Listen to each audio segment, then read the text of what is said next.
you can see every day a bunch of Alegance ladies come here to clean every day around I think between 11 and 1.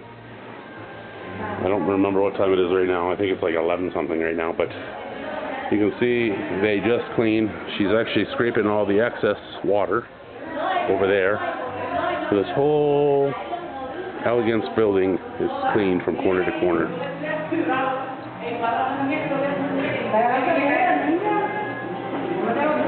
All nice and clean. All their cleaning supplies. They're cleaning up the excess water and things. Alegance.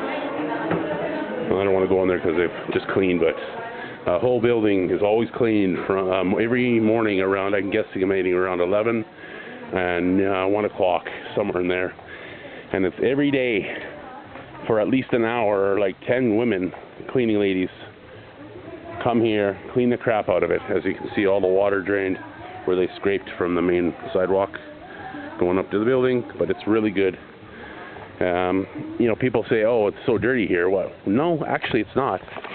Let me flip over here. Very clean. Every single day. I don't see it every day because I'm not here usually between, whatever, 11 and noon, 12 o'clock, or 1 o'clock. But yeah, every day. Every day. So, just wanted to show you that because people think, oh, it's so dirty, but not really. It gets dirty throughout the day when people aren't cleaning it because they do clean really good at one time of the day, majorly. So anyway, that's it. Ciao for now.